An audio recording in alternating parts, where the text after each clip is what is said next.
Welcome back everyone to Board Game Breakdown. I am Kristofer Solomon here with another video, and today we are going to be concentrating on the solo mode of Ezra and Nehemiah.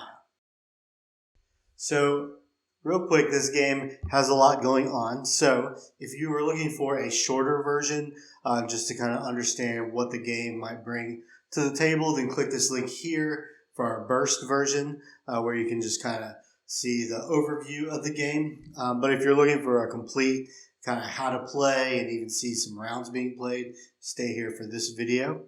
So Ezra and Nehemiah is from Shem Phillips and Garfield Games. So you might know those from the South Tigris trilogy, the West Kingdom trilogy, the North Sea trilogy. There's tons of games that this both designer and company are putting out. Shem Phillips also does some historically based games, and this is one of the games that are in that lineage. So this is a multiplayer game, but it can be played solo. So this video is going to concentrate mostly on how the solo works, but the good thing is all of the normal players' turns are basically identical in multiplayer as solo. So if you are looking to buy this to play with a gaming group, maybe a 2-player or even a 4-player group, then I think you'll still learn some stuff from this video.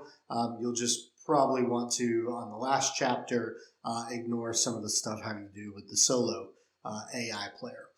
So speaking of chapters, this is a long video. There's a lot going on with this game, so feel free to skip through using the chapters to try to hit up kind of the parts of the game that you might have questions on and you want to see. But the game is really going to be like a few other Garfield Games productions, where you're going to have a hand of cards like so. You're going to be placing them on the board, your personal board here, and depending on what cards you play, you can have 3 active at a time, are going to give you banners or resources to do one of 3 main actions. And you can mainly help rebuild the temple in Jerusalem and make sacrifices and things to the altar to keep that burning. You can, in this section, teach the Torah, employing scribes and things to teach different parts, which gets you points at the end of the game. Or big focus is rebuilding the wall and the gates that are surrounding the city of Jerusalem. So those are your kind of 3 main actions, but as many of his games, there's a lot interconnected and going on. So before we get started, just want to quickly remind you to please subscribe to the YouTube channel so you can get updates on any of the new videos that are coming out.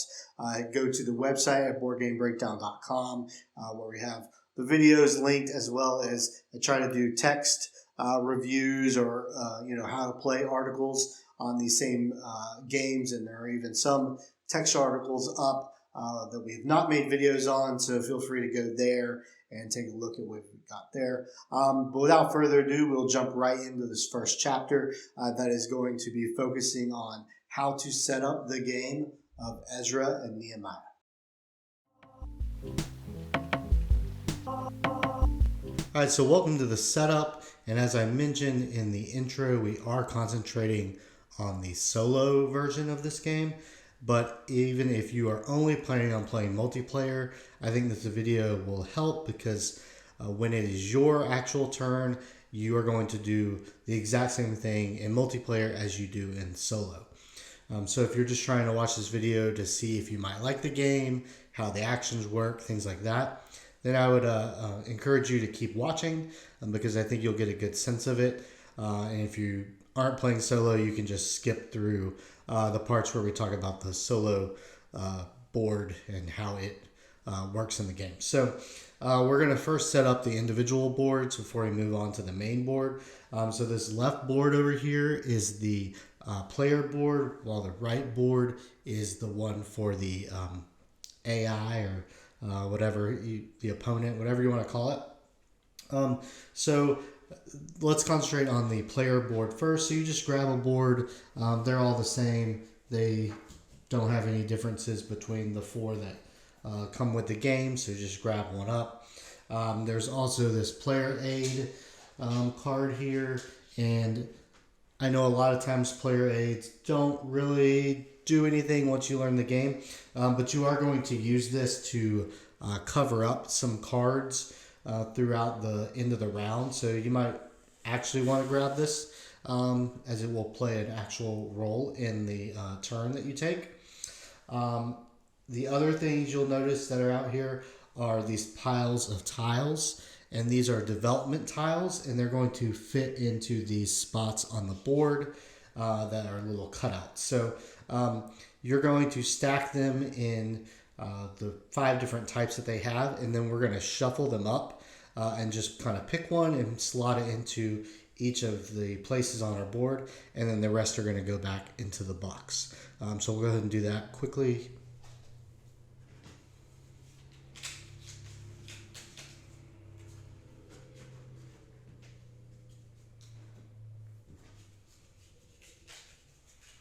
And these are double-sided, so you can see there that they have something on the other side, because as you'll see when we start playing, you'll actually be able to flip these over and get an enhanced benefit from them once you pay the cost.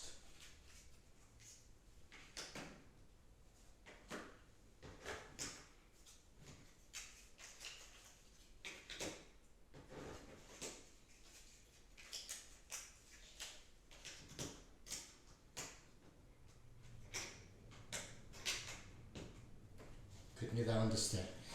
Alright, so there you go. So that adds some variety to each of the games, because your development tiles will give you slightly different bonuses as you place your farmers and laborers and stuff there.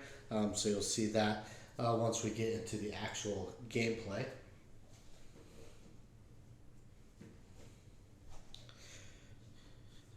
Alright, the other thing you need for the actual board is these 3 blessing tokens, and they're going to be in red, purple, and orange.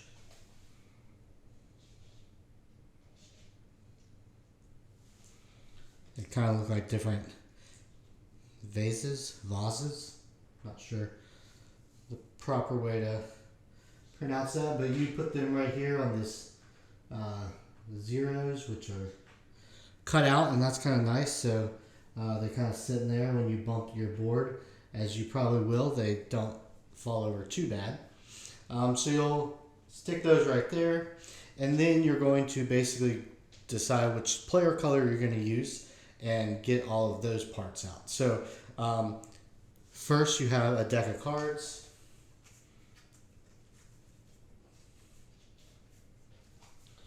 All the cards are the same, just the color's different.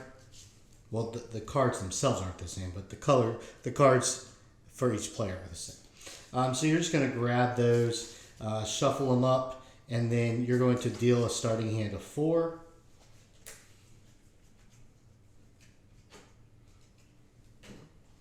And the others can just go in your draw pile.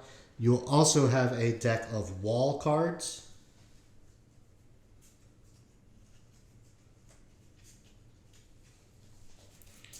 And so you'll shuffle these up and just place them off to the side until we're ready to use them. You have quite a few pieces of tokens and things, meeples in your color, so I'll show you those now. These first 3 we're going to go ahead and grab out, but they're all going to go on the main board. But I'll just show them to you real fast so you know to grab them out of the box. So we're going to set those to the side until we set the main board up, and then you have 16 meeples. One just jumped off the table. So I'll show you these. So for right now, you're just going to put them in a pile, and you'll see some of them are going to go to the main board, and some will act as a bank for you to use on your turn. So for right now, we're just going to stick those in a pile up there. And then to start out the game, you get 5 silver. They do have tokens that are worth 5 for to make change and things like that. We'll use 5 individual tokens, and then you need 3 food. Again, they have tokens that are worth 5 food. We'll start out with 3. And yes, this is a game where you have to feed your workers at the end of each round. So if you don't like that, I'm sorry, but I will say that it's not quite as tough as, say, Agricola or something of that nature. That always really upsets me when I have to feed my family. This is a little easier to, it's not quite as punishing. So flipping over to this right side over here. So this board, this is the solo board, and this is double-sided, and you'll see a brown little star right here. There's 2 on the other side. For an easier game, play with the 1. If you want a harder game, play with the 2. For this demo, we'll just do a 1. It also has a nice player aid. It's double-sided. You wouldn't have to have that out because it's not going to cover any cards up, but it is nice to use it to follow along in its turn. It has its own cards to use, so it will not get cards like this, but it will use 2 decks. So there's these that have a lion on the back side. These are the focus cards. Basically, will help the AI know what gate and thing to focus on. So we'll shuffle those up and we put them on the board. And then there's the scheme cards with a sheep on them. If you have ever played any other Shem Phillips games solo, you'll know about the scheme cards. We'll get into that more, so we'll stick those right there. They also get a colored set of wall cards, so I've already shuffled those up. Just put those right there. It also gets the AI, I'm sorry, not there, the blessing tokens. Their board is not cut out, so be ready for those things to fall all over the place. And then it too gets a giant pile of meeples.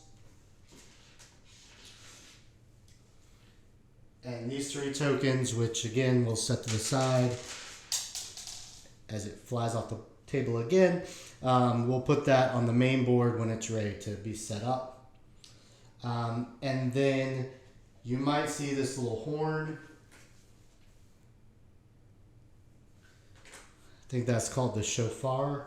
That denotes the first player, and we'll go back and forth between the players, but in solo mode, the AI does start as the solo or the first player. So you put it over there. And then right here, you'll see on this 1 start side, 1 meeple and 2 silver.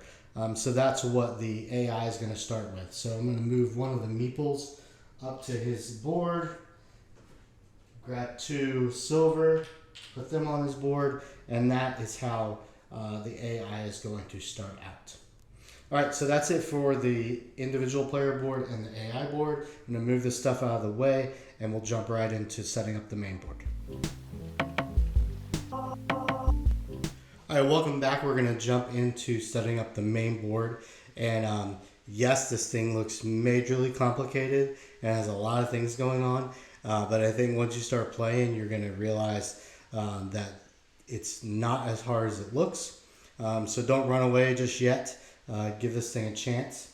There's going to be a few things that we got to do during setup, which are a little fiddly, but I'll speed up the camera during that part so you don't have to watch me just laying out boring cards and things of that nature. But what we will look at first is one of the things that's slightly different in solo versus multiplayer is you'll see I've already got some cards up top and 2 gate cards, the muster gate and the east gate, and then you'll see these neutral wall cards. So for 1 or 2 player, you're going to want to put those out.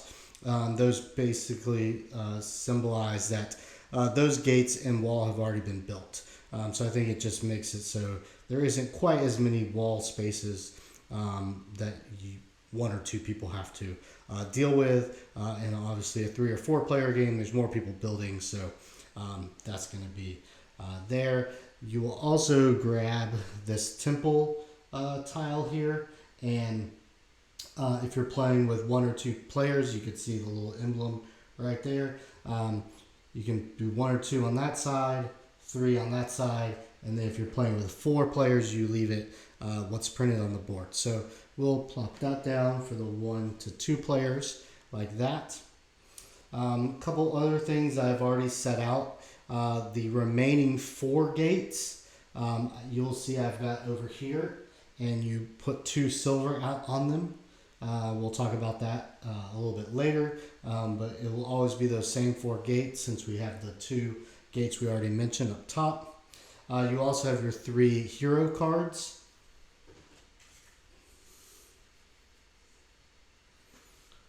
So this is Ezra, Nehemiah. See if I can get it focused. So Nehemiah, Ezra, and this guy that I'm probably going to butcher his name, Zerubbabel. Zerubbabel, I don't know. Maybe he had something to do with the Tower of Babel, I don't know. But you'll just grab those and place them out there. What else? So the well, we won't do that yet. So let's talk about this up here first. This is going to be the place where you play scribes in order to translate scrolls to teach people the Torah, is thematically what's happening there. But we need to fill this up with scroll tiles. So there are 3 different types of scroll tiles, and you can differentiate them by their backs. And so I'm going to show you those now. So you have the gold,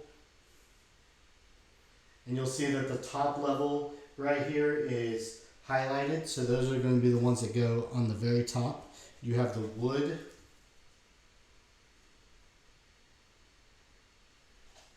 So again, the highlight was in the 2 middle rows, and then you have stone, which is the bottom row. So you're gonna, besides the stone, which you only get 3, the other ones you're going to shuffle and then place out here, and whichever ones do not get used, you'll just put them back in the box. So I'm gonna go ahead and put those out, but like I said, I'll speed up the camera here so you don't have to deal with watching me put out a whole ton of tiles.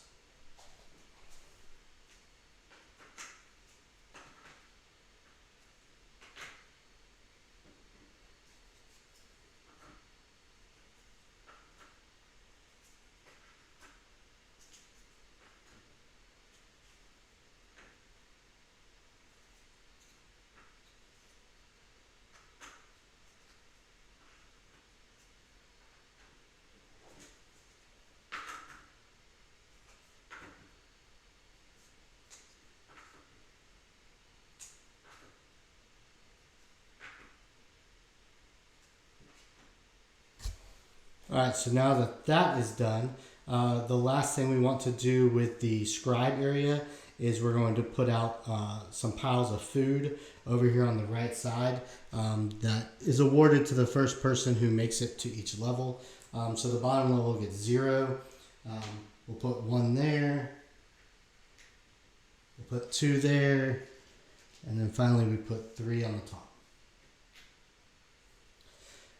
In a 1 or 2 player game, you also have 2 white meeples that you'll grab out, and they are going to go on the left and the right, most stone tiles, and you'll see they just kind of take up some spaces, but they don't really stop you from placing things there, but you'll see that they kind of work as a way to link down from the top to the bottom.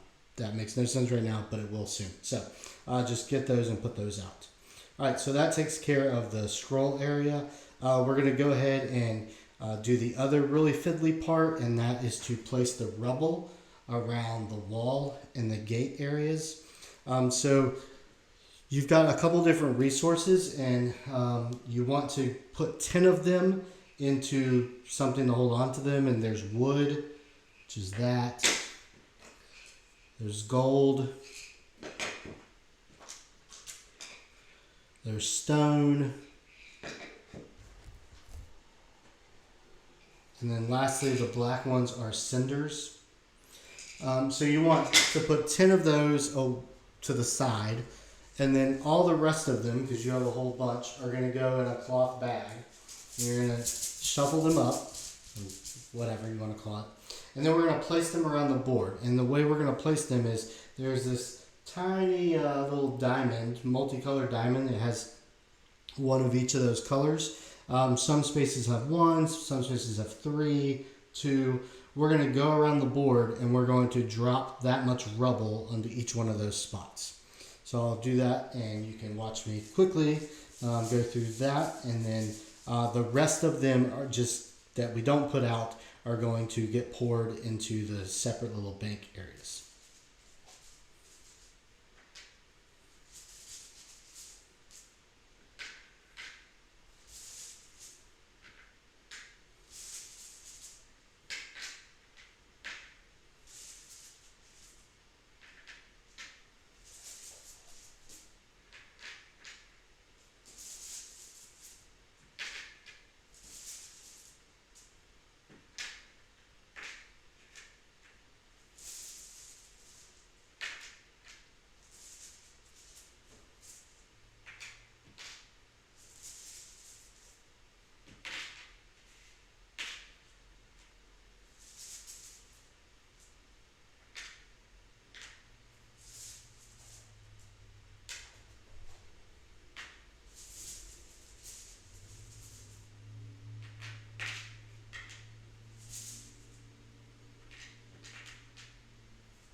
All right, that is done. So you've got your rubble out there. There are a few more things that we'll put out quickly before we actually start putting out your player pieces that we talked about in the first section. So you'll see right here, this area is for the prophets. So you're going to get 2 of these cards.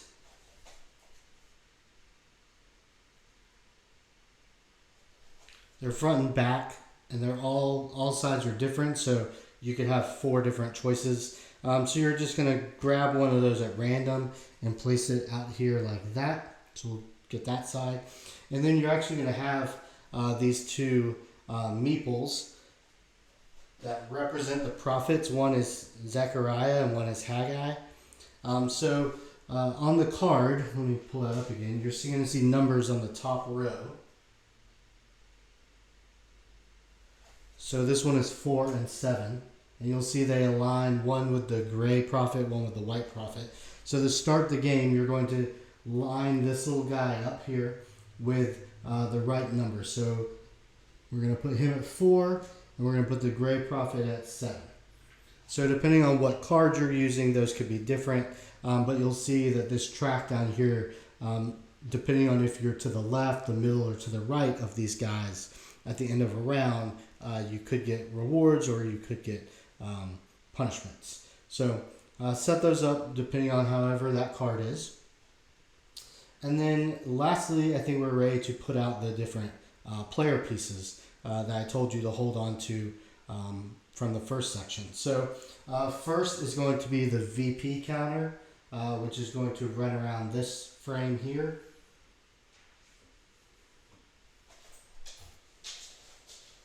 So it's this little kind of squarish emblem, and you start at 10. So I'll put mine and the AI over there. You have a tent that is going to look like this. That is for this little circular map here. They're going to start at the top center spot. And then you have your altar flame, which is going to run down this track. And this one is the only one of the 2 that matters how you stack them. Whoever goes first is going to have theirs on the bottom. So if there are ever any ties, the one on the bottom is considered the tiebreaker. And you'll see why that matters as we go along. And then you want to grab a few of your meeples out of the meeple pool that we made in the first section. So we're going to grab one of each of them, and these guys are going to become some Levites. So here is the Levite track, I guess you could call it. So you'll want to put one of each of your guys there. And then we need two of each of the guys to be the gatekeepers.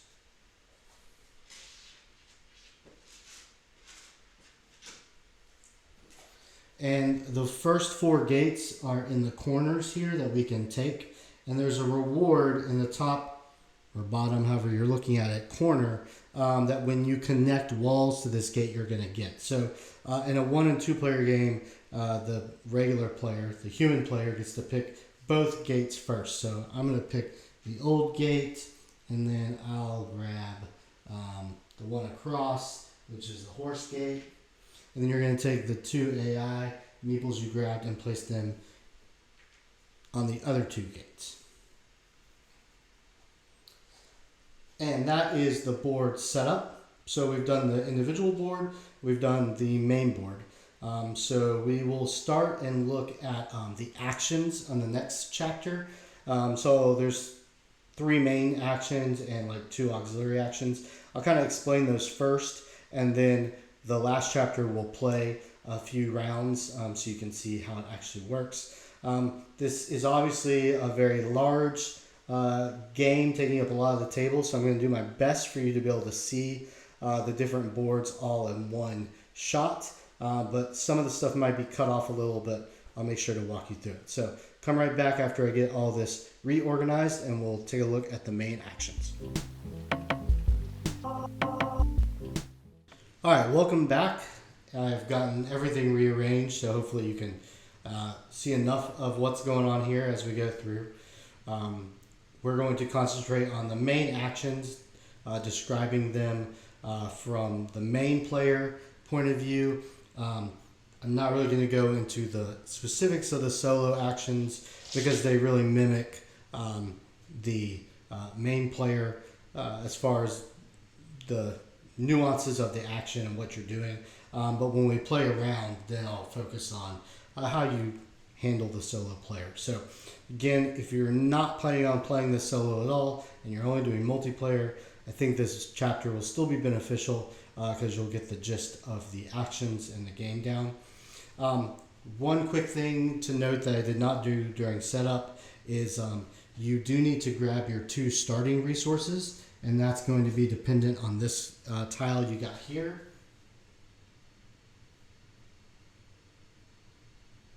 So you'll see on mine there's a wood and a cinder.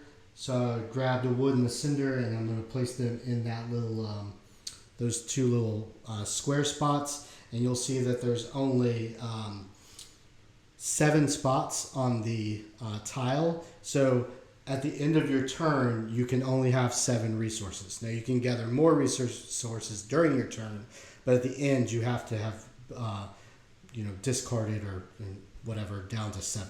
If you upgrade that, the other side has no limit, so that is a benefit there. I also grabbed out 6 workers of my pool. Remember how the solo guy starts with 1, you start with 6. We will get more from the pool later on, but those are just off to the side. So if you take your player aid, you're going to see a nice little explanation of all the actions here. And so the thing I want to point out is the colors of these banners, because they're going to be very important as you play. And depending on how many banners you have of each color, they're going to tell you which action you can really do. So we're going to talk about the cards slightly, but I'm not going to get too much into them. But I am going to show you how you start a turn so you kind of know what action to take. So if you'll remember, we took 4 cards from our hand, or to create our hand, and you have 3 blank card spots here. So each turn you're going to put down 1 card, and you're eventually going to have 3 down, and then you're going to cover them up with 3 more. You can only ever have 2 cards in a space. You obviously, I don't think there's ever a reason to cover up a card if you have spaces already open. So your first 3 are going to be separated. This is a little bit like Viscounts of the West Kingdom, if you've played that game by Shem Phillips, where you have a card and it kind of moves through left to right. It's similar in that, the cards you place out, you're going to use on this turn, but you can also continue to use them on the future turn. So I'll show you a couple of the cards in my hand.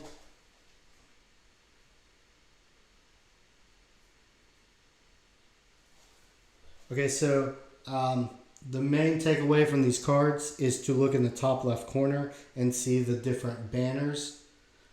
The rest of the card we'll talk about after we move along past the actions. So each card has, I believe, 3 banners.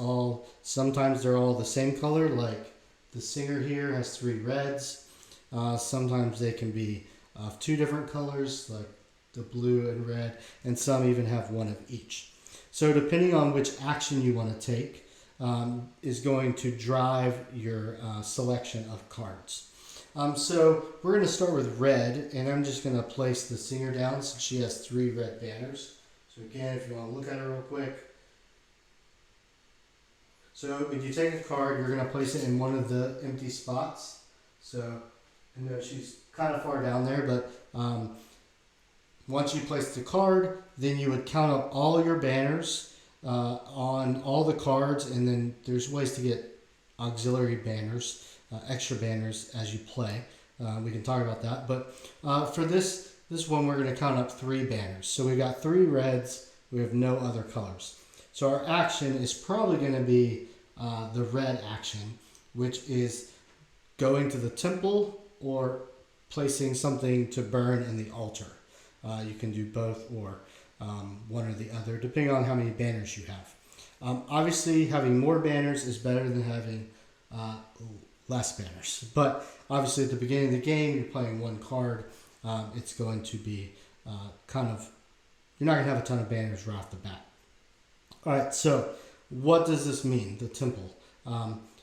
The first thing you're going to do, and this part is optional, is you're going to decide if you want to place a Levite into the next highest row of your Levite tracker. So your first one is free, but each of them, as they go up, costs you bread.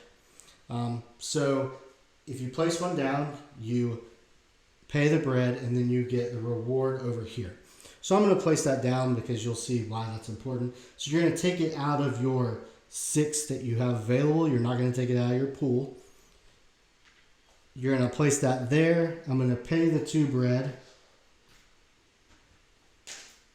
And I'm going to get the reward, which is a cinder. All right, so again, that is completely optional during the red banner action. You might find that you don't have enough food, you don't have any workers free, and so do not feel like you have to place a Levite, but you'll see shortly why you typically do want to. The next thing you want to look at is whether you're going to place a resource in the temple, which is up there, or if you want to try to move your fire flame token down the altar. So let's look at the temple first. And let's remember that we have 3 red banners because that's going to be important. So I'm going to grab the temple tile here.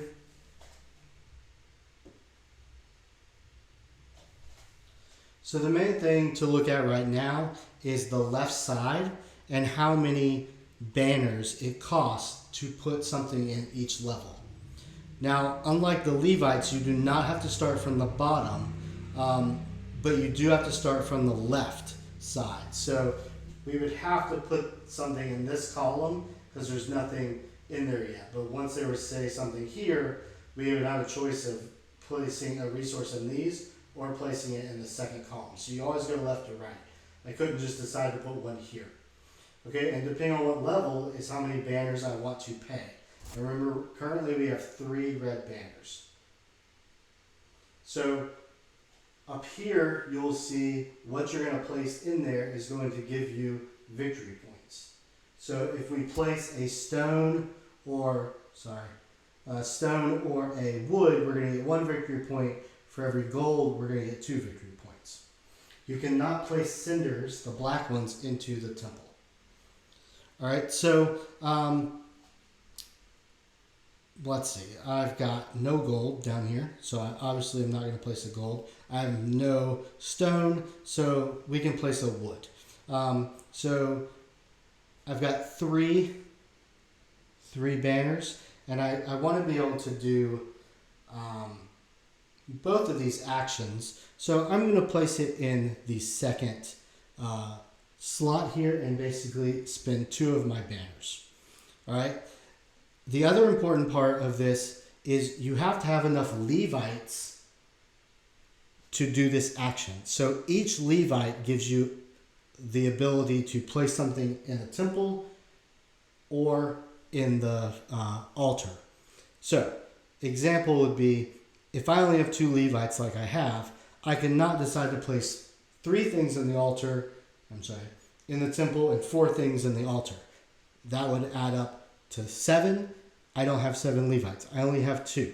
So you have to decide. That's one of the things you have to weigh, is putting more Levites out there, spitting workers on that, and spitting bread does give you the ability to do more of this action each turn. Conversely, if you don't want to take more actions, you can use a Levite for a banner. So let's say I only wanted to put something in the temple this turn. So I have 1, 2, 3 banners. I have to use 1 Levite to place the actual thing in the temple, and I can turn him into a 4th banner. So 1, 2, 3, 4, I could place 1 there, but then I can't do anything in the altar. All right, so the Levites kind of have multi-use, and you got to weigh what's most important. So we're going to use each Levite as a way to put something in there. So again, like I said, we're going to use 2 banners of our 3 to place our wood. We have to place it left to right, so we'll put it there. We get the reward, which is a silver coin. Place it there, and we get 1 point because we used a wood. All right. We'll come back around to talk about those sections of the temple shortly. Now, if I still have 1 Levite left that could help me put another resource in the temple or in the altar. In the altar, you can only burn 2 things. You can burn wood, which is going to let you move 2 times down the track, but it costs 3 banners. Or you can burn a cinder, which only lets you move 1 flame down the track, but it only costs 1 banner. I only have 1 banner left, so I'm going to use a cinder, and you can sit it out there if you want to, but you just put it away. I used my Levite basically, and I get to move this 1 time. There's also rewards printed on the bottom of this, and so I get 1 food. So I've used all my banners. I used 2 up there and 1 down here, and I've used both Levites. So that is the end of my action as far as the red banners are concerned. All right, so we've got that. Hopefully everyone's good there. I'm going to just grab my pieces off of there just so you can see the other actions because I might need some resources for those things. Let's just pretend that's how that is. So let's now look at the, we'll do the blue actions because I have some blue cards out. So we're going to pretend that we've done 2 turns, the cards like this. And so on my 3rd turn comes around and I place this guy down. So remember, we're going to count the banners. So just because I placed him down doesn't mean I have to do a blue or gray action. It just means I have those banners available. I could go back and count my red banners, 1, 2, 3, 4 now. And I could do another red action. But I want to show you the scribe and the Torah, which is the blue. So we will count the blue up, 1, 2, 3, 4. So we have 4 blue banners. And so we're going to be focused on looking up here. So for the scribes, you're going to be placing workers into these levels, starting at the bottommost level and working your way up. So there is a cost on the side here. So 3 banners, 5 banners, 6 banners, 7 banners. And there's also a cost of 2 silver, 3 silver, 1 gold, 2 gold. So you see it's more expensive as you climb the ladder and learn more scrolls. Over here, there's victory points at the end of the game. There are 1, 2, 3, and 4. And then there's also the food reward if you're the first person to get to the to that level. So if I wanted to pay 3 banners out of my 4, and I wanted to pay 2 silver, I can now place a worker into the bottom level. Now remember, you cannot, you can play in the next higher level, but just put that aside at the moment. We're going to place a guy into the bottom level. Now the white meeples do not stop you from taking the spot. So if I really wanted Nehemiah, I could take this, place it on Nehemiah, and then the white guy moves up, and he always tries to stay on the left or rightmost. If I wanted Ezra, then the white Nehemiah guy would stay there, and I would just get Ezra. When you take whichever spot you take, you get that hero card, and we'll talk about these in a second when we talk about placing cards underneath your thing. But the first level basically gives you a hero card. So if you look at the hero cards real quick, you'll see at the bottom there's little rewards. Each of those is first round, second round, third round, because the game only takes 3 rounds. So if you were to get, let's see, Ezra, in the first round you only get a cinder. If you got him in the third round, you would go ahead and grab all 3 of those. So getting a hero card early does not give you as many rewards, instantaneous rewards, but you'll see in a second that it will get placed underneath your board here, and it will act as a new banner. So let's just place those over there for a second. Now, if I wanted to jump up a level and not place it there, and say I wanted to spend 5 banners, which I don't have, but pretend I did, I could place it either on any of these, and say I placed it there, but I would have to pay silver to all of the meeples underneath. So I would have to pay 1 to the bank. So it's basically like if you're going to hop a level, then you got to pay for that. Okay? If we had some of the solo guys out, like so,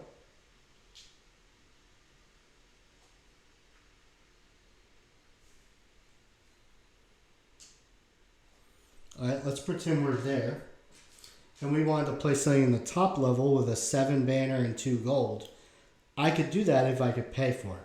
So I could place it here or here, since those are kind of connected to this one. I couldn't place it over here because nobody has, learned up underneath that. But if I placed it here, then I would go pay this guy a silver. I would pay this guy a silver. And then it's connected to mine, so I would not have to pay myself a silver. So you'll see that you kind of got to follow the track of meeples and pay out to each person. Now, if all of these were blue, because I had just really done a good job at putting scribes down, then I could place one here, here, or here, and not cost any money because it would track back down to my lower level.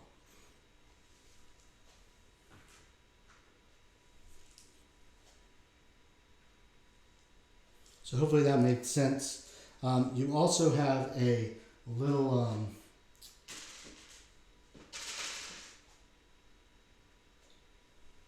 key right there where if you have leftover banners, so remember I used 3 banners in our first example. If say I had 5 banners, so I have 2 left over, I can spend 2 banners and move my tent. And when you move your tent, you just move it to the next spot and you get whatever reward is right there. So I would get 2 VP. The more banners you use, the further you can move your tent around. And it just keeps going around and around. You keep getting more resources depending on how many you pass. So that's a good way of using up blue banners if you can't afford, say you don't have the gold or something, you don't have to waste the blue banners, you can use them on your tent. Okay, so now let's look at a gray. Also, at the end of, once you play and you do an action, you would be drawing cards back up to 4. So I would be getting cards every time. So at this point, you see that we've got 3 out. I would have to cover one up. So I'm going to use this guy because he's got 3 grays, and I'll just cover this lady up. So now let's count our grays. 1, 2, 3, 4 grays. And the grays are going to help you to, 1, clear rubble, or build walls, or build gates. Okay, so there's a lot going on there. Let's talk about clearing rubble first. So you have this key here, and what this is telling you is you can spend your banners to get rid of this rubble that are on each of the spaces, because you cannot build a wall or a gate without clearing it. And if you clear a black, which is a cinder, that only takes 1 banner. Wood or stone take 2 banners, and a gold takes 3 banners. And the reason why they're more expensive is when you clear them, you actually put them in your inventory. So the gold obviously is a little more expensive because you can get more points for your gold. It allows you to do more things. So let's just look at this one here and say, okay, I want to clear that. So I would take the black cinder off, put it in my inventory, and then I would have used 1 of my 4 banners for that. Now you cannot clear multiple spots. You can only focus on 1 spot at a turn. Okay, so I couldn't then go over here and clear these because I would get resources like crazy, and that would kind of hinder the game. So we're only focused on this one thing right here. Now, if I have enough banners and resources to build, then I could build using whatever's in this spot. Okay, and you'll also see a cost of banners here. So I'm going to trade out some of my stuff so you can see. If I had 2 whites and a wood, and I had 3 banners left over, which I do, because remember I had 4 banners, I spent 1 clearing the rubble, I could actually spin these to the bank, spin my last 3 banners, and I could build the dung gate, which that's a wonderful sounding gate. So there's 4 gates to build. So over on the side here, I'd find the dung gate, I'd place that there, and I get to put one of my workers there as a gatekeeper. I would get the silver off of the card. Put the silver down. I forgot to place 2. And then I would instantaneously get this action, which is to move my tent 1 space, which that gave me 2 points. All right, so this is my gate. I'm going to get 4 points at the end of the game, and that's going to be nice points. In the solo game, there's a chance that the solo player tries to do something at the dung gate, and they're going to have to pay me for that. Okay. Now, all gates are going to cost 3 banners and some sort of resources. A wall, when you build a wall, is slightly different. So let's look at this one. Let's say I had enough banners down here. I cleared this. I turned in the necessary things. I paid the 4 banners. Okay, so now I can build that wall all in 1 turn. I would immediately get the blessing. So all the walls have a different colored blessing on them. So I would get an orange blessing, which just means I move it up 1 notch. We'll talk about the blessings more in a second. And now I take my wall cards and I draw the top 3, flip them over, and pick which one I want to put down. And each of them has a reward on it that I would get to do right this second. So if I put this one down, I would get to use that flame to move my flame up and then get another coin. With the 2 you did not use, you're going to put 1 on the bottom of the deck and one on the top of the deck. So that kind of helps you know what's coming up with your walls. You'll also notice this thing, if we are connecting it to a gate that's already been built, then we get this reward as well. And that does not matter if it's yours or another person's. If that was my opponent's, then he would get that too, because we connected one of his gates to one of my walls. That is also the same for the corners. If you built a wall here or here, you would get this reward up there. So you'll continue to build gates, you'll continue to build walls. That's going to be a whole lot of points at the end of the game, because there's victory points on every wall or gate. And so you'll have those out there. And then obviously it gives you some bonuses when people connect them. There is a way here to make the walls and gates a little cheaper. If you either spend 3 banners or a gold, they can be used kind of as a wild, and you get to knock 1 white or 1 wood off of the cost, so it makes that cheaper. All right, so those are all the main actions. There are a few auxiliary. Let's talk about the blessings real quick. You'll see a reward here on the top. You don't get that until all of your blessings have reached that level. So we could be like this. We would have no rewards yet, but as soon as the purple moves here, the whole first level, all the blessings have met or passed it, so we would get that. When we move here with a purple, we'd get to use this reward. If we move the purple here, we do not get this reward because the red has not caught up to it.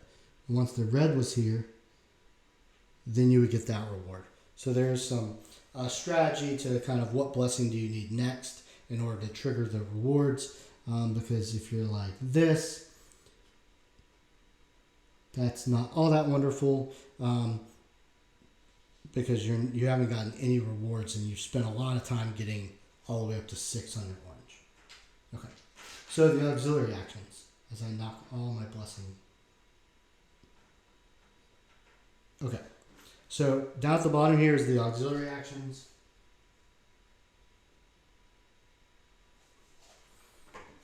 I don't know if I gave you enough time to do that, but the first thing is trading. So I mentioned that when you put a worker down, or not a worker, a card, you don't have to necessarily use these banners. I mean, you probably will, but you're not limited to that. But the thing you are limited to is you can only use the trade function of the card you just put down.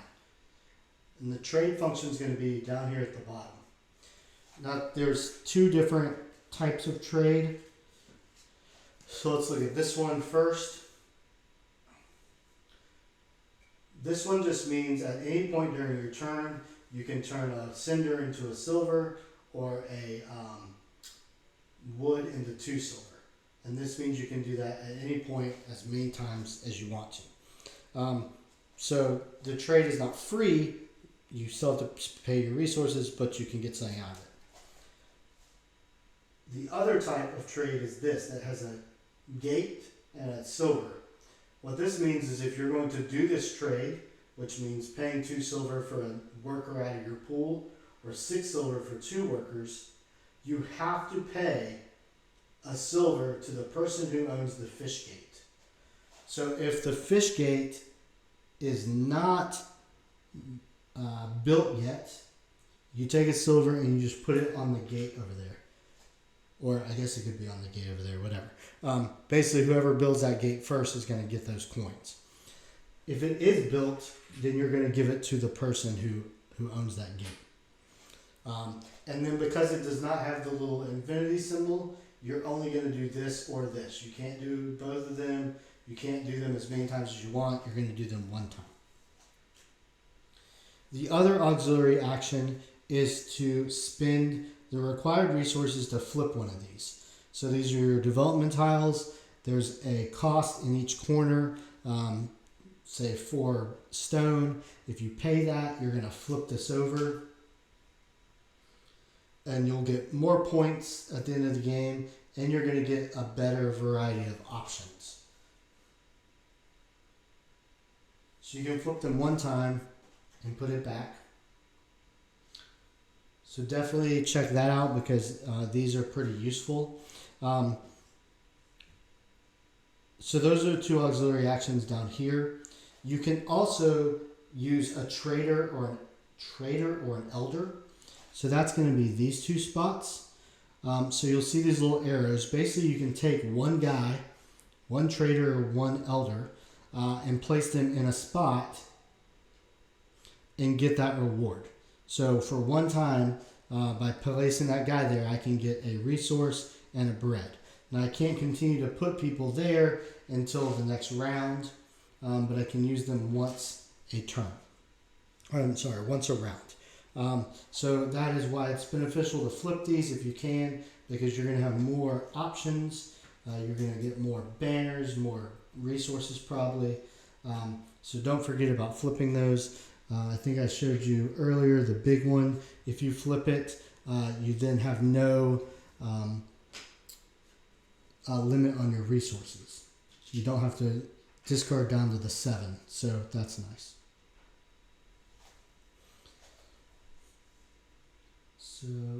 So we've done the actions, we've done the auxiliary actions, we've talked about a trader or an elder. We talked about once you place a card and do all your stuff, you draw up to 4. So you're going to do that 6 times. So you're going to end up having 2, 2, and 2 down here.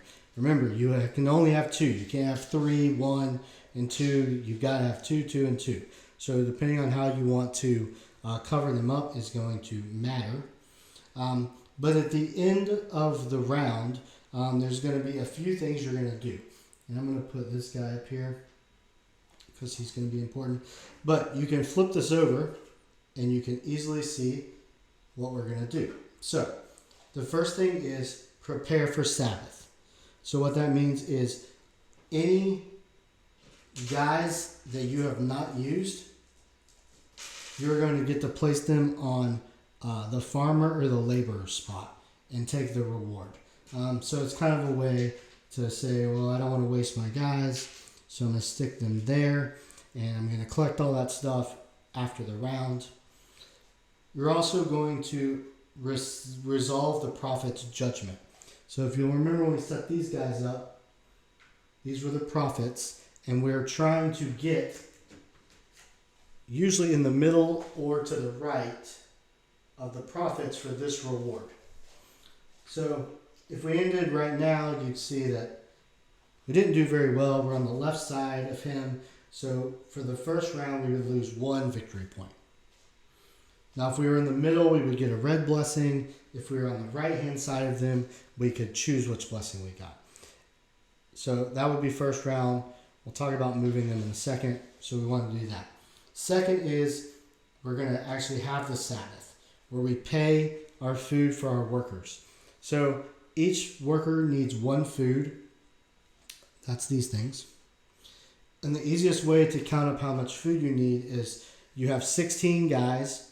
You're going to minus however many Levites you have. So 16 minus 1 is 15. And then you're going to count up your pool. 1, 2, 3, 4, 5, 6, 7. 15 minus 7. So I have 8 people. So I would need 8 food. Obviously, if we played a whole round, you would be gunning for some more food. But your farmers here would generate food. So you basically pay the food. If you can't pay for any of your workers, you lose victory points. Your workers don't die or anything like that. You just lose some victory points. You're then going to tuck a card. So you're going to take one of the cards that you played. Okay, so remember you would have 6 here. You're not going to take the cards from your hand. You're going to take one of the cards you played. And you're going to look at this top part. So for this guy, we're looking right here. 1 vase, 1 red vase equals 1 point. You're going to choose which one and you're going to slot them up here. And now at the end of each round, you're going to score victory points for however many red vases you have. So depending on what you played and how you're doing out here, you're going to pick the ones that obviously are going to get you the most points. You're never going to get to play this card again, but from here on out, you're going to have 1 blue banner at all times out there. So as you progress through the rounds, you'll be losing cards, but they'll still have an effect up here. We talked about the hero cards. So if you'll remember, I bought Ezra. So after I got the reward for the round, Ezra would get plopped up here as well. He does not have a scoring condition, but he does give me an additional banner for the rest of the game. All right, so that's how the cards work. In the second round, you're going to put 2 guys up there. In the third round, you'll put 1. So at the end of the game, you would have 4 different people that you scored with a 5th banner, possibly if you got a hero. All right. Then we're going to move the profits. So if you look at this card again, look at the second row. We have an 8 and a 12. So we're going to move the profits to the right. So this guy's now going to go to 12, and this guy's going to go to 8. So now we've got further to try to get our flames in order to not have a penalty. So it definitely, the game pushes you to continue to drive the altar flame down to the right. All your workers are going to come off your board. So whether they were farmers, laborers, whatever, you're going to pull them off the board. You're going to see whoever's in the first place as far as the altar goes, to the furthest to the right, is going to get 1 free worker. Then you're going to shuffle up all the cards you played. So you should have 5 at this point, because remember you placed the 6th one up there, and they're going to go to a new draw pile. You should already have a hand of 4 from the previous round.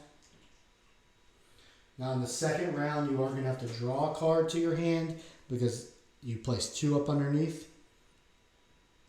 And then lastly, the shofar, whatever this is, goes to the other person, and they will be the first player for the second round.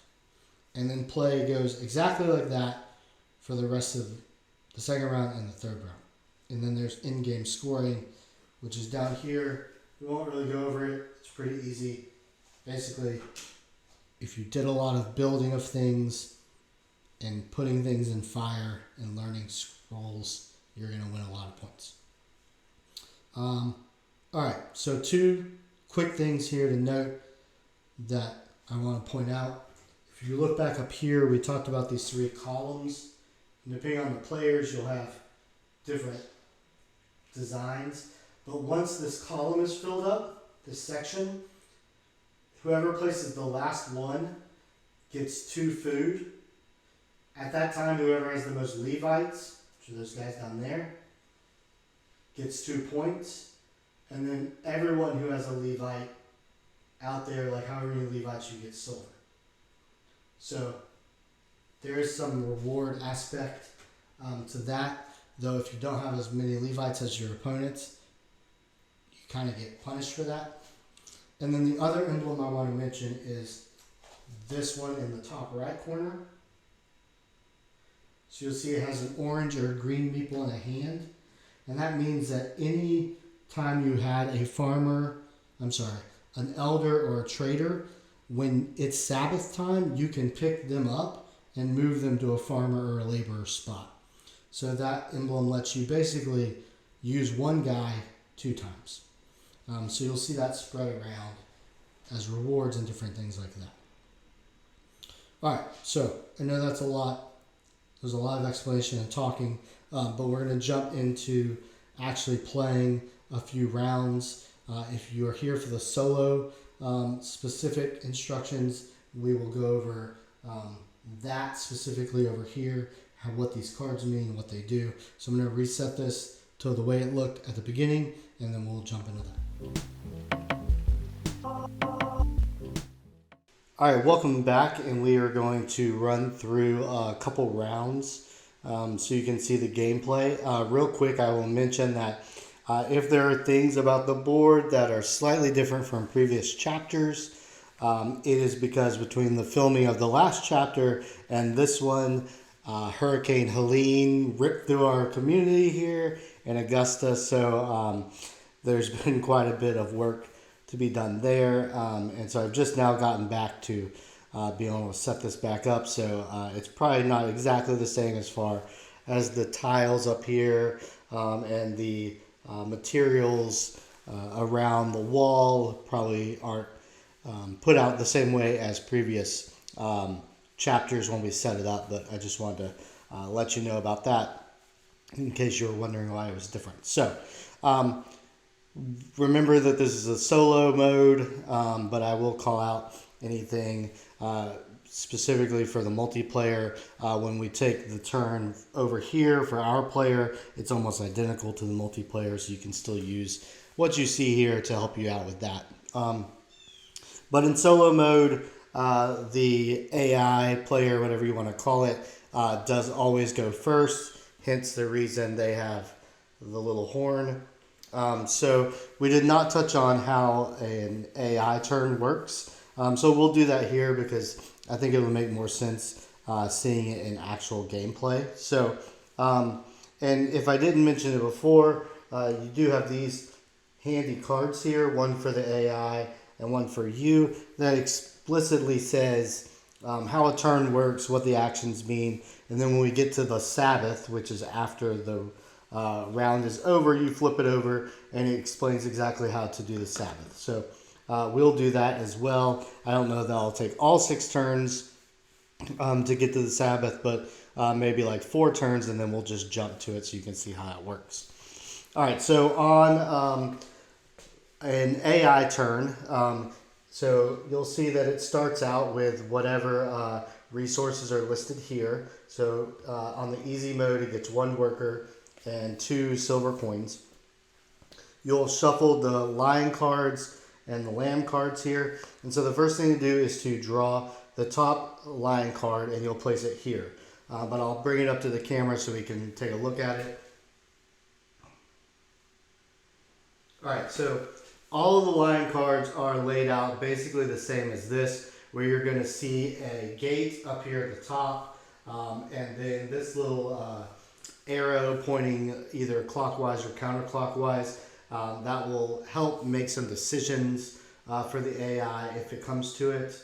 And then down here you'll see trading emblems here, which will just show you what the opponent wants to trade its silver coins for on the turn. So the first thing you're going to evaluate once you set it here is, excuse me, is whether or not it can make the trade.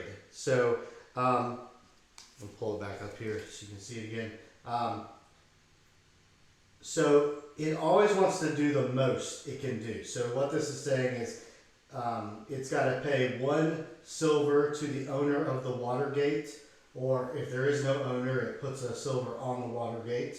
That way, when it is finally built, the owner will get those coins. And then it wants to spend either an additional silver to move the little altar flame token up 1 space, or 3 more to move it up 2 spaces. So you're always going to try to do the most, but if it can't, you're going to do the next one down, or up in this case, I guess, but the cheaper one. And then if it can't do either, you will move its tent around the little circle there, kind of as a consolation prize. So at most we would need 4 silver, which he only starts with 2. But since he has 2 silver, he can do this and this. So we're going to go ahead and do that. So he needs to pay the water gate, and the little emblem here lets you know where the water gate is, so you can find it easier. So because nothing has been built, he doesn't have to pay us. He's going to take his silver, and one thing I probably showed you in the actual setup, but I forgot to do it before this, is that the starting gates start with 2 silver on them. It's kind of a reward for if you build them. So he'll pay $1 to the water gate, and you can put it on the card or you can put it out there, whatever. And then he wants to pay an additional silver just to the bank over there to move his flame up 1 spot on that track. And when you move on the track, whether it's him or you, they do get this additional reward. But you will want to check this area and see, because in this case he would normally get a food, but the AI doesn't need any food. And it says food equals coins. So there's a couple of resources and things like that the AI player doesn't need, and you just convert it. So he would normally get one food, but the AI wants to get a silver instead. So he basically gets that silver back. All right, and so that's everything you need from the lion card. Then you're going to take a sheep card and you're going to flip it over. So let's look at one of these. Sorry, I knocked the camera. Hopefully it wasn't too horrible. So this is going to show you the actions he wants to take top down. So he'll always try to do this one first, then the middle one, and then this one. Now you'll see over here, these things that are listed is what he needs to accomplish that goal. Now, we need to be clear that he's not going to pay this. That doesn't mean he needs to pay 2 workers and 2 gold in order to do this action. He just needs to have those in his collection or his resource pool or whatever you want to call it. And if he doesn't, you move down. So if we look at this, he needs 2 workers and 2 gold. Well, I told you that he starts with 1 worker, so he already doesn't meet that criteria for 2 worker. But on top of that, he doesn't have any gold. So this action we're just going to strike out. That would have to do with building in the temple and things like that, but when he actually can do that, we'll get there. But if you look at this says, does he have 0 or 1 gold? And yes, he has 0 gold, so he meets this criteria. And the action is he takes 2 gold. And that's the whole action. So as soon as he can do an action, you stop. So we'll take the 2 gold, we'll put it in his little area. Unlike you, who can only hold on to so many resources, depending on that tile, he can hold on to as many resources as he needs. Okay, so that was the whole turn. You pull a line card, you make the trade if he can. If he cannot make the trade, he moves his tent. Then you pull a lamb card and you work from top to bottom and see which level he can meet, and then you do that action. All right. Some of the actions are not as easy as taking 2 gold, but again, this card over here is nice in that it explains the rules to you. And if you are not familiar enough with the game to use this, the instruction manual has a very nice description of every one of the AI cards, so you can easily figure out what to do there. All right, so jumping back over to my side of things. Again, we've gone through all the actions, so I'm not going to harp on them terribly long, but I will at least explain what I'm doing as we go through. So you'll start off with 4 cards in your hand. So these are my 4. Remember, you're looking at the banners to see what actions you might want to do. And so, I have a lot of grays to build stuff. The wall, reds will help me put stuff in the temple, and blues will help me teach the Torah. I have black resources, so blacks the resources don't let you build anything, because to build walls you really only need whites and browns. But you can use blacks to put stuff in the temple, put the ashes in so that you can move the flame, things like that.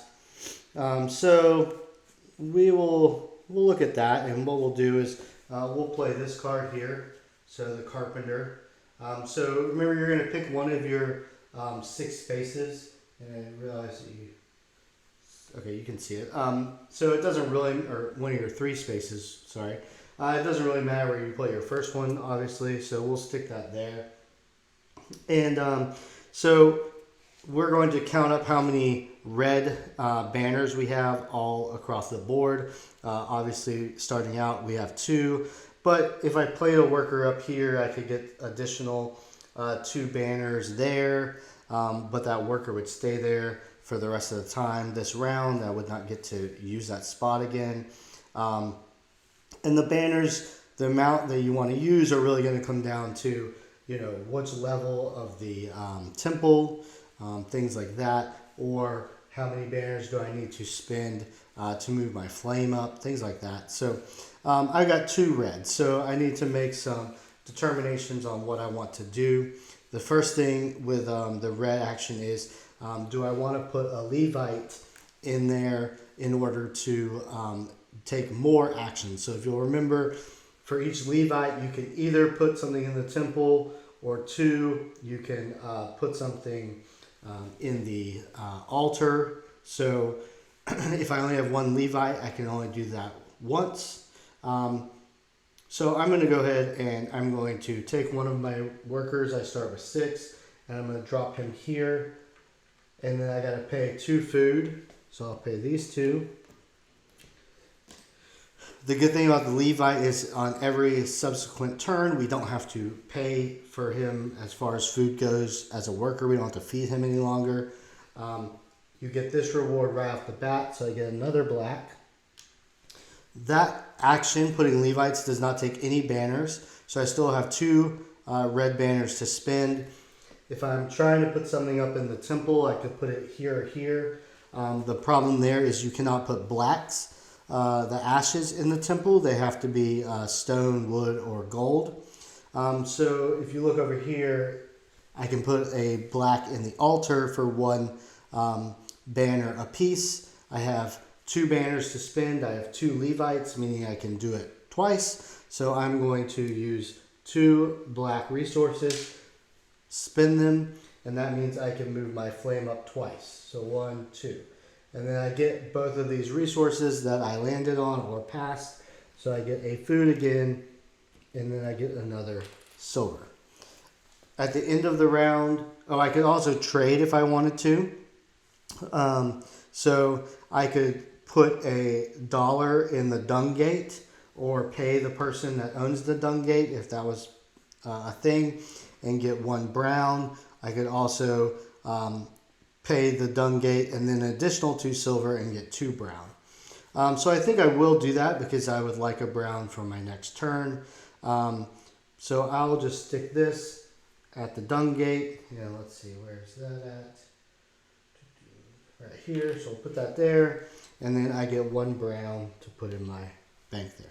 Now I could have done the trading before I took the actual turn, and then that would have allowed me to maybe spend 1 brown up there and 1 black in the altar, or spend both banners to stick the brown on that second level, thus not doing the altar. So there's a wide combination of things we could have chosen to do there. Remember, you can do your trading before or after. And then once that turn is over, you're down to 3 cards, so you're going to grab another card for your hand. So we'll put that there. All right, so jumping back over to the AI player. So again, let's grab us a lion card and take a look at it. And so this time he does not have to pay any sort of gate fee. He wants to pay 3 silver for 2 points, 5 silver for 4 points. He doesn't have enough for either one of those because he only has 1 coin. So because he cannot do the trade, he's going to just move this tent 1 space to the right, and whatever you pass, you get. So he passed a red vase, meaning he gets to move his vase up that way. I don't remember, honestly, if I touched on the vases before, so I will right now. When you move your vase, or when he moves his vase, you do not get this reward down here until all vases, whatever, have moved into that row, or column, I mean. So he gets nothing now, but if his purple and his orange, at some point they move, he'll get that. All right, so let's grab the next sheep card. Let's look at it. All right, so top level, he needs 2 workers or 2 gold. So he does have the 2 gold, but he still doesn't have the 2 workers. So we will skip that, and then we'll move down to the next spot. And as long as he has 2 gold or more, he will want to use the build function. And you'll see here that behind it is a wall. Sometimes it's a gate, so that's telling you if he wants to build a wall or a gate.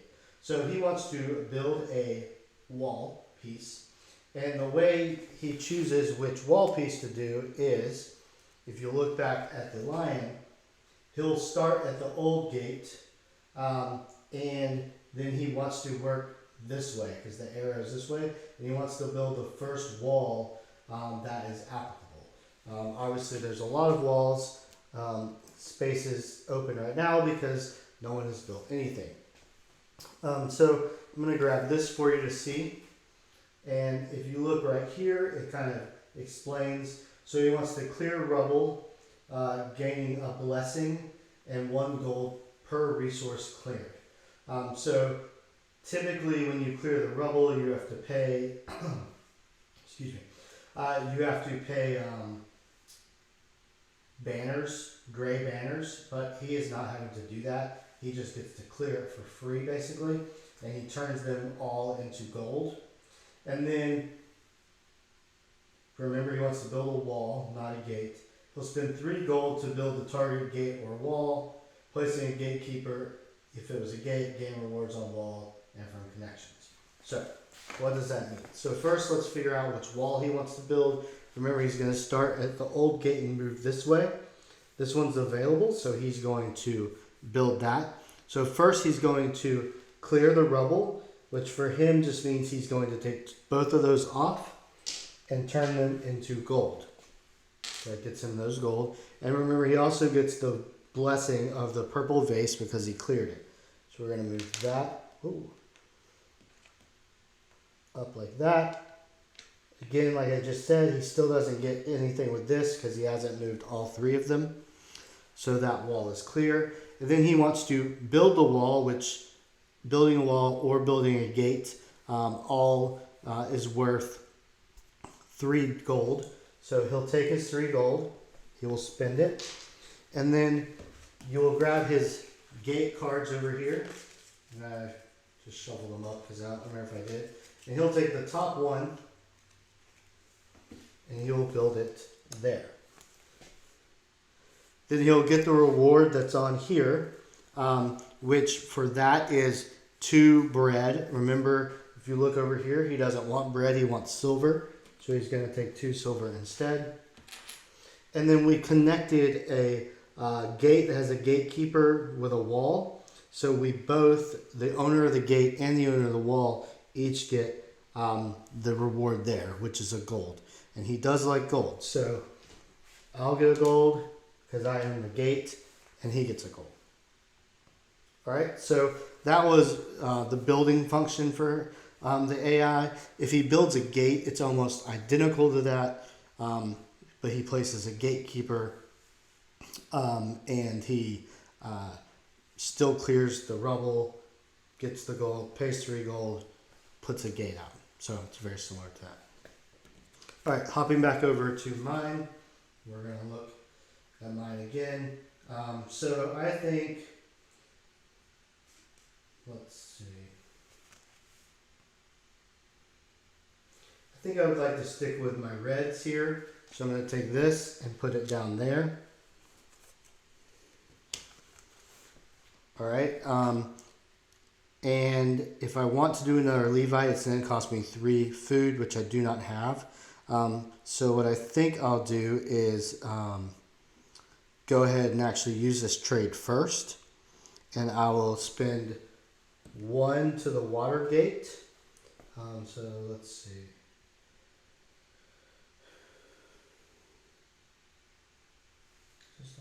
Yeah. So put that there. And I'm going to spend 3 to the bank to get 4 food.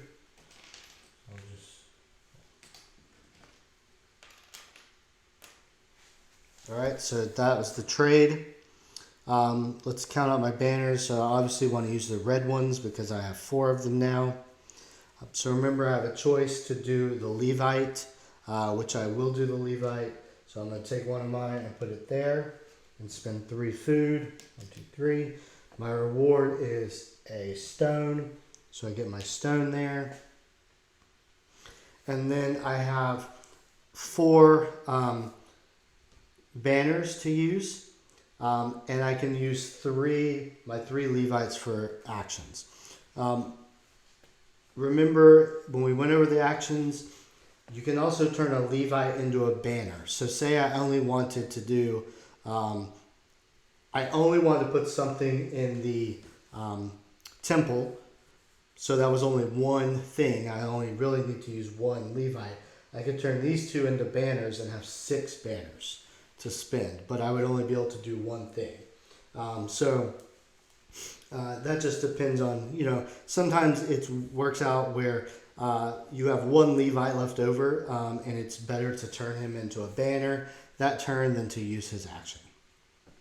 So I have a couple things to go in the temple this time. I also have a nice brown, which would move me up 2 spots on the altar. So I think I'm going to do that. What I think I'm going to do is I'm going to use one of my 4 banners, and I'm going to place a stone into the temple. So because I'm using one banner, I have to go to the 1 banner row and put it on the left side. If there's a reward listed here, I get that, but there isn't. But I do get a 1 victory point. And then I have 3 banners left over. So up here, I'm going to sacrifice of wood and use 3 banners. Actually, because I'm only doing 2 things, I can actually turn this guy into a banner, and I could have used this. So we'll use a 1 Levite and 1 banner to do that. So at least I get a silver instead of nothing. Now I have the 3 left over, so I used my brown, and I'm going to move this up 3. 1, 2, 3. So I get a gold because of right there, and I get to move my orange vase there. All right, so that was my whole turn because I already used my trade action. Then I'm going to grab 1 card in order to make that a hand of 4. Let's jump over to the AI. So it wants at most 5 gold, 5 silver or 2 silver. He can spend the 2 silver. So 1 to the dung gate there, 1 to the bank. He gets a gold. And then we'll flip over the sheep. Does he have at least 1 worker and 2 gold? Yes, he does. He has this 1 worker and he actually has 3 gold. So he wants to build a gate this time, which is very similar to what he did last time. But his line says the dung gate, so that's where he's going to start. The dung gate is available, so he will do that, which is going to get him quite a bit of silver. So the way that works is, remember, he will clear this, which will get him 1 gold. Unlike walls, when you clear it, there is no blessing to get, so he doesn't get that. But he's going to spend 3 gold to build the gate, so he'll get these $2. He'll also find the dung gate over here and get those $2.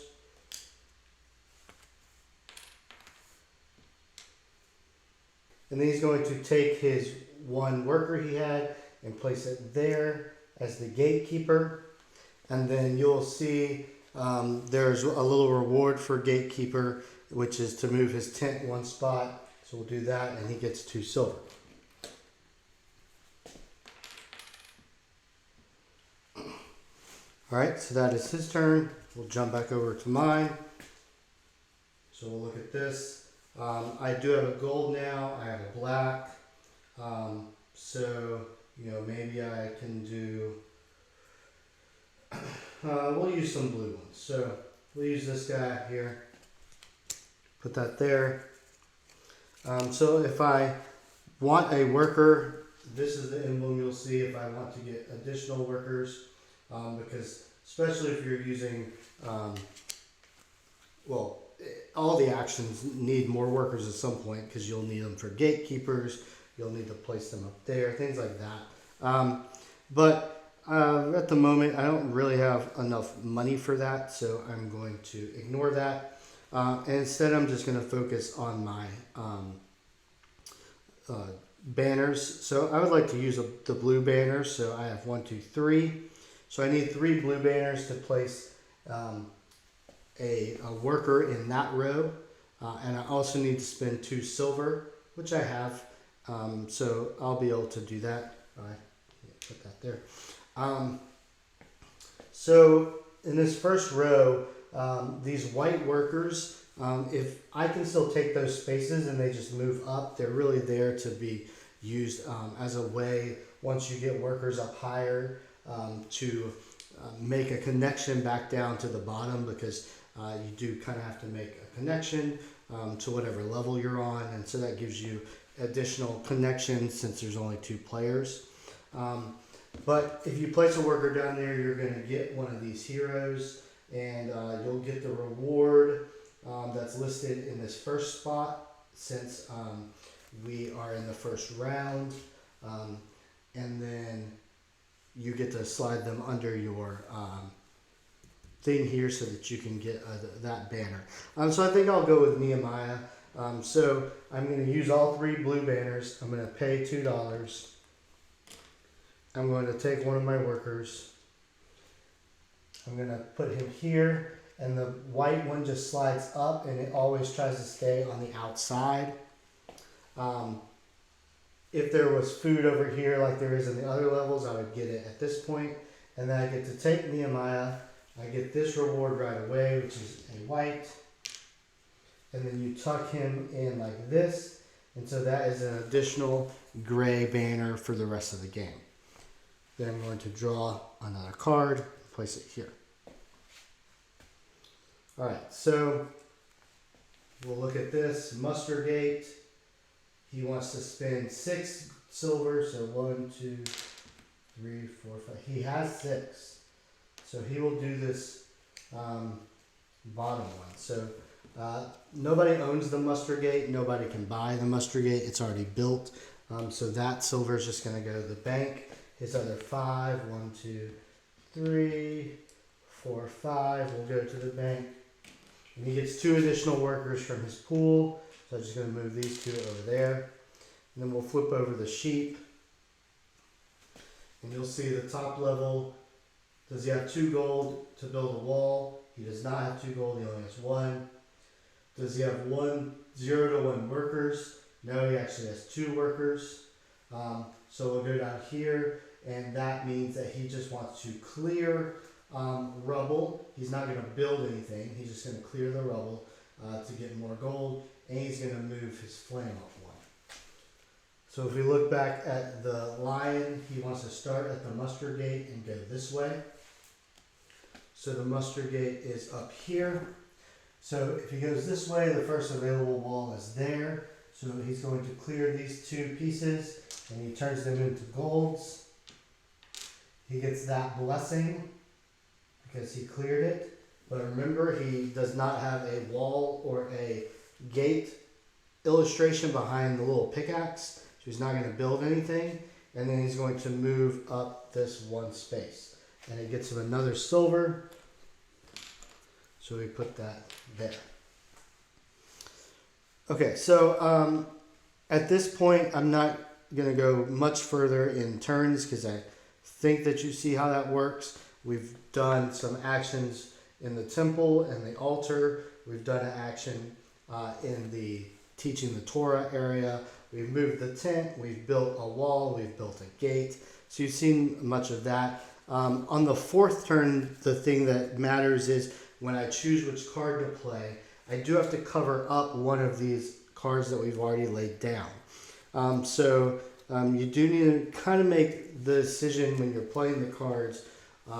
The first 3 that you play, you are eventually going to cover them up. So you can never have like 3 cards here and 1 card there. At the end of the 6th round, it's got to be 2, 2, and 2. So you would make that decision. So you would go back and forth until, since you were second player, after you've played the 6th card, the round is over. Then it's time to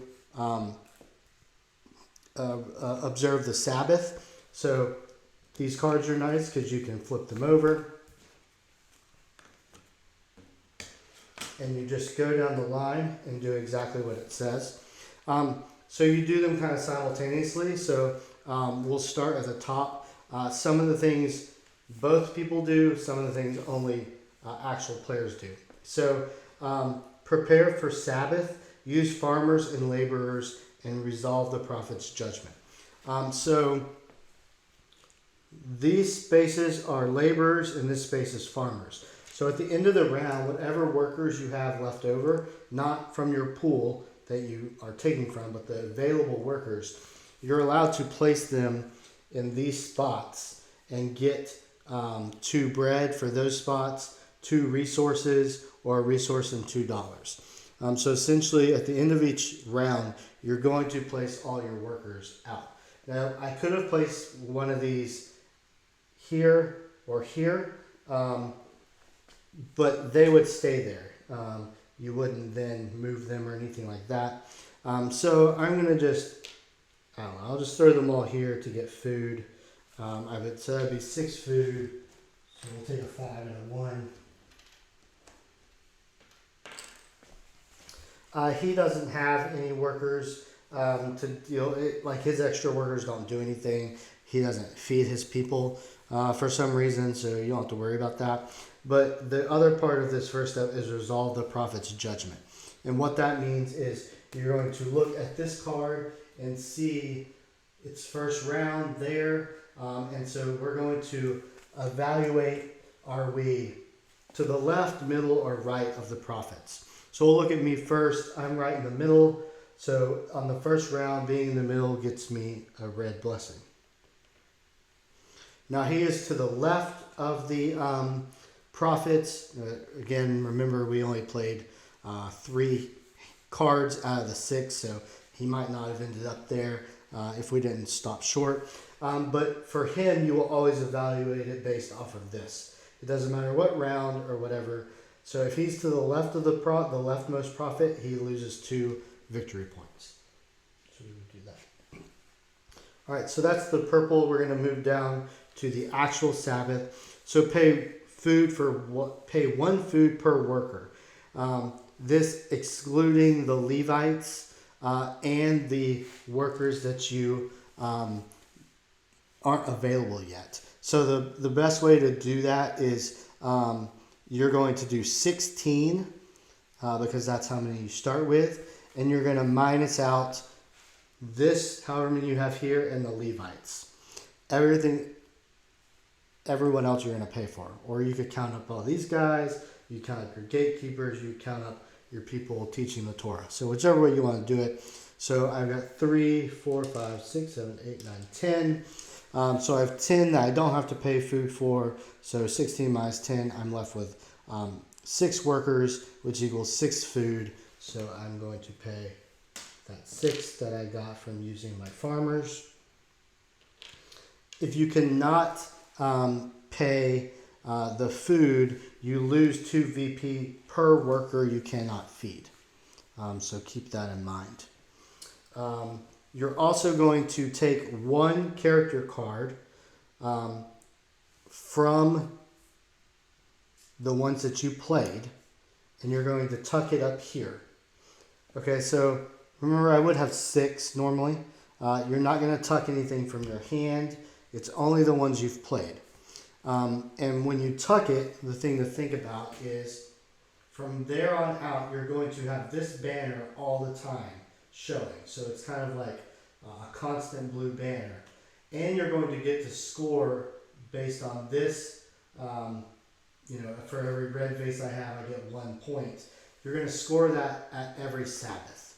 If it's something where I think, hey, I want a red out there constantly like this, and I'm also moving up the altar quite a bit, so I want points for those for every round, I would tuck this card. What that means is you can't play this card anymore, so you're going to lose out on having this. You're going to lose out on these 3. You're only going to get that one. But we'll tuck this one, so you stick it right there. Boom.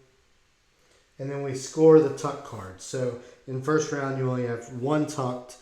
So for every one of these bronze flames I passed, I get 1 point. So I passed 1 at the moment, so I do 1. Now, jumping over to him, he does not tuck any cards, anything like that, but he is going to run through this long piece of text here. And so what that states is he's going to gain 1 silver per worker. So he has 2 workers, so he wants 2 silver. He's going to gain VP equal to the row value of highest scroll. So if he had workers in here, the highest one would score him whatever VP was over here. So it's 1, 2, 3, and 4. But he has no people up in the scroll area. He's going to gain 1 VP per gatekeeper, scribe, or Levite, of which they have the most. So he has 1 Levite. He has 1, 2, 3 gatekeepers. He has no scroll people. So for this, he would count gatekeepers, and you would get 1 VP per each gatekeeper. So 1, 2, 3. He's going to, let's see, the rightmost blessing and golden spaces on the altar track they have reached or passed. So let's see. So we look at the rightmost blessing. So that's here. I'll come back to that in just a second. And golden spaces on the altar track they've reached or passed. So he has not reached anything there. So he would not get any points for that. But he does get points for the furthest altar space. So 1, 2, 3. 1, 2, because it's the number underneath. So he would get 2 points for that. Just want to make sure that was right. And this whole thing right here does explain it down here pretty well. So that means the little candles is for Sabbath. So you would get $1 per every worker. You would get your he would get his VP for the top for this scroll, and then you would pay, or he would get his points for the workers, the vase, or the that. So,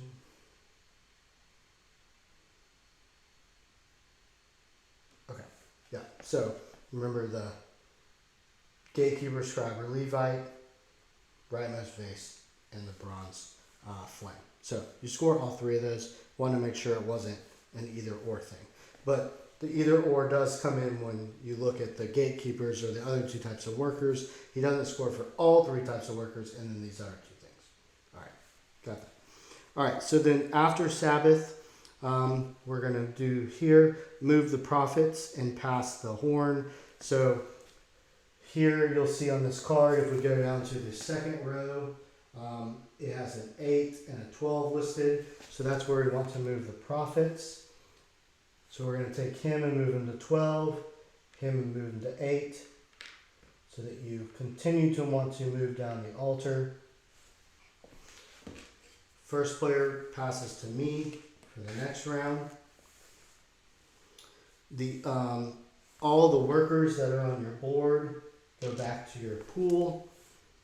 The player that is the altar leader, which is basically the furthest flame, gets a free worker. So we'll do that. If he were the altar leader, he would do the same thing. You would then shuffle all character cards on your player board, but you are not shuffling your hand. So your 4 cards you ended the first round with, you still need to have those out. But you would take everything else and shuffle it back to make a new draw pile. For him, he's going to shuffle all of his lion cards and all of his sheep cards. And then if it's round 2, you would end up with only 3 cards the way it works. So you would have to draw a new one to make 4 after you've reshuffled them. But then it's ready to go, and you would go first, and you'd go right through it like you did there. 6 cards back and forth. Sabbath, third round, same thing. And then at the end of the game, you would use your in-game scoring down here. So there's a little conversion chart here for leftover resources, what they mean. And then here's a bunch of extra VP. So essentially you're getting a lot of points for, how far you built the temple up, how far you got up here. This top row of tiles is all sorts of different scoring combinations for different things. You get points for building your walls. You have points there on each card. You have points on the gates. So you're going to really just add up all of those VP for all the different things you've done throughout the game and add them up, and the person with the most VP wins. All right, so hopefully the game ends up not being as complicated as you thought when you first saw it, because I know it's a lot to take in. But I think that it all comes together pretty easily once you start playing and you just see how the cards interact with each other and interact with the board. So hope you enjoyed it. Hope the video was helpful. Make sure to go check out the website at boardgamebreakdown.com. We'll have a text review up of the same game, talking about it, giving it a rating. So check that out, and go to our YouTube channel to subscribe and check out all of our other videos. And like always, I appreciate y'all watching, and I'll talk to you next time.